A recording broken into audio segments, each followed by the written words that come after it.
You are listening to the Female Accountant Moms podcast with Dawn Goldberg, CPA, episode 11, The Truth About Fear.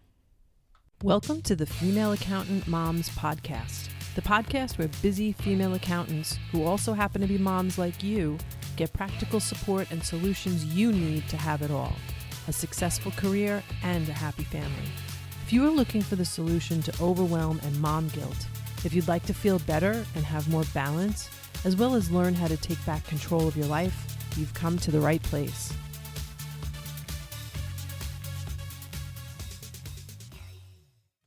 Hi, welcome back to the podcast. I hope you had a great week. I literally just sat down to record this and there was a cardinal sitting outside my window. And I just love that. I just also came back from the store. My son and I were at Trader Joe's, and while I was there, the song Dawn, Go Away, I'm No Good For You was playing. And between the combination of that song and seeing the cardinal, I swear, I feel like my mother was with me. And that's such a great feeling. So let's get on to this episode. So this week, episode number 11 is The Truth About Fear. So in the best-selling book, The Gift of Fear, author Gavin de Becker explains how every individual should learn to trust the inherent gift of their gut instincts in order to avoid potential trauma and harm. He explains that women especially, we tend to deny our gut instinct in certain situations because we don't want to appear unkind or insensitive. This instinctual gift, however, is important to pay attention to and act upon when appropriate, but more often than not, we are using the feeling of fear to avoid taking positive action. Of all the things that clients want to be coached on, fear is the most common. They've taken fear to an extreme that doesn't serve them. It makes them play small. Things like the fear of imperfection, of judgment, of success or failure, not being good enough, losing control, or fear of what might happen in the future are just some of the fears that we all carry around like a super heavy backpack. The feeling of fear has basically become a mental warning sign to our brains that we just take it for granted that it's just trying to protect us. We don't stop to actually question if the fear is logical or necessary. So this week I'm going to discuss the truth about fear, how it affects us personally and professionally, and I'll share an exercise to take control when fear shows up. So let's start with the truth about fear. The truth about fear is that most of it comes from the thoughts we have in our minds, and most of our thoughts are illogical. Most fear comes from a mismanaged mind that we have used as an excuse to not take action. The exception to this truth is the fight or flight response that happens to us when there's something that threatens our survival. In situations like that, we're so frightened there is no time to think. Our brain bypasses thinking and immediately goes into action to ensure our survival. So, for example, you're crossing the street and a car comes out of nowhere speeding towards you. Your brain doesn't stop to think. It kicks into an immediate response, causing you to run out of the way to keep you alive. It doesn't stop to think about it. It just does it. But when I work with clients about fear, it's the fear they have created in their minds that stops them from taking actions that will get them their desired results.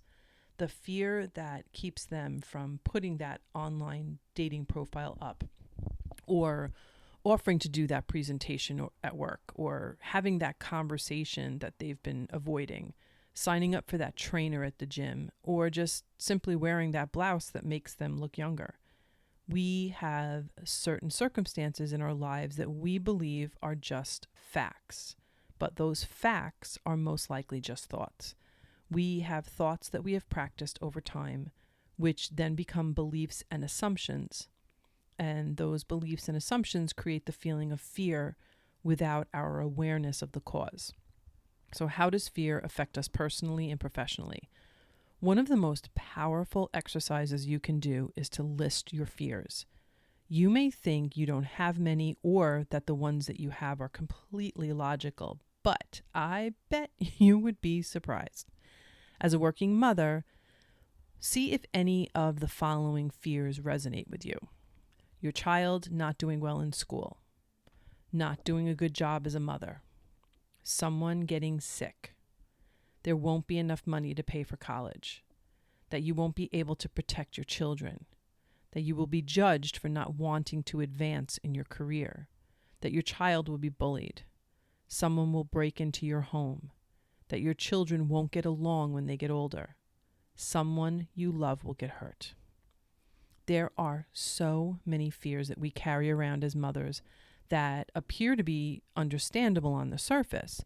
We may even believe that part of the job of being a working mother is to have certain fears because it seems like everyone else has them, as if the job of being a mother means you need to worry or else you aren't doing a good job.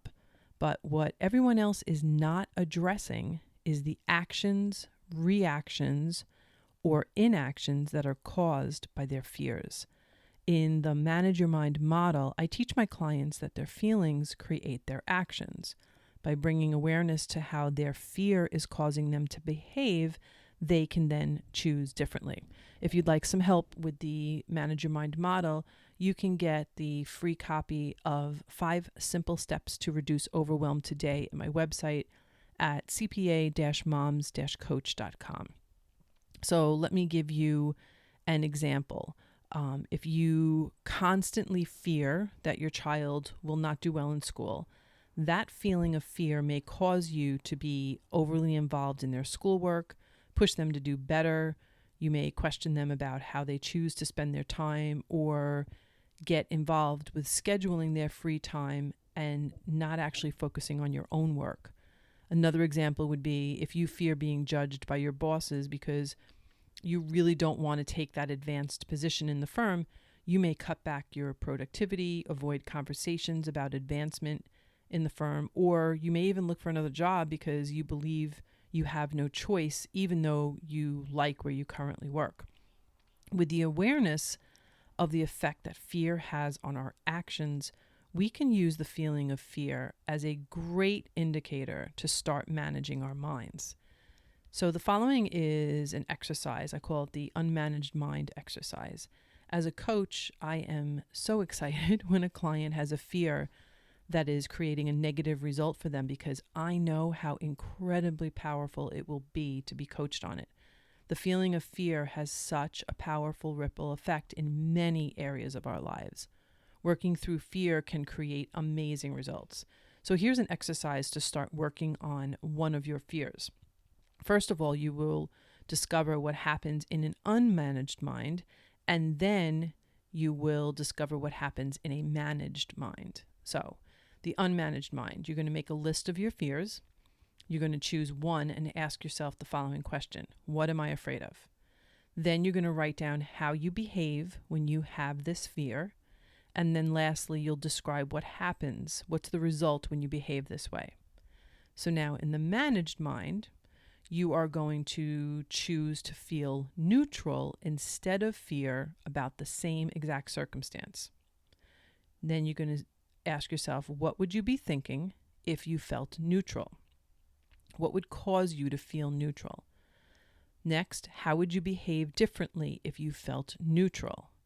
And lastly, what might happen if you behave that way? What result would you get if you felt neutral, behaved in a way that because you felt neutral, and what would that result be? So let me just give you an example of this exercise.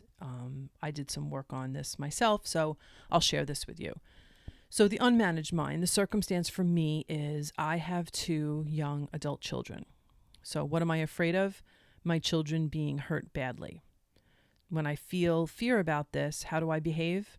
Well, I tell them I worry about them. I imagine horrible things happening to them when they leave the house. I create drama in my mind and I act like I don't trust them. And so when I behave these ways, it results in what? Well, I hurt myself by all the stress hormones I create in my body, and I hurt my relationship with my children because I act like I don't trust them. So now the managed mind. The circumstance would still be the same. I have 2 young adult children, but instead of feeling fear in the managed mind, I would choose to feel neutral instead. To feel neutral, what would I need to think? Well, I would think I raised 2 smart kids, they have good heads on their shoulders, and I would think all is well until I know differently. That is my go-to. Next, when I feel neutral, how do I behave? Well, if I felt neutral, I would tell them that I love them. I would tell them I trust them, and I would let them live their lives without my judgment. And lastly, when I behave these ways, what would my results be? My result would be I have a more peaceful relationship with my kids because I know that all is well until I know differently. So as you can see, an unmanaged mind that is filled with fear does not give us the results we really want. The gift that the feeling of fear can give us is the awareness of the thoughts that are creating the feeling of fear, the actions that we take because of that feeling, and the unintentional results that we create. Once we have that awareness, we can manage our minds to intentionally create the feelings we want in order to have the results we desired all along. So in summary, the truth about fear is that most of it comes from an unmanaged mind. The feeling of fear is what stops us from taking action. Most of our fears appear to be logical, but aren't. They are created by optional thoughts and beliefs, not facts. The feeling of fear is a great indicator that it's time to manage your mind. And lastly, choosing the feeling of neutral instead of fear is a powerful way to change your actions and your results.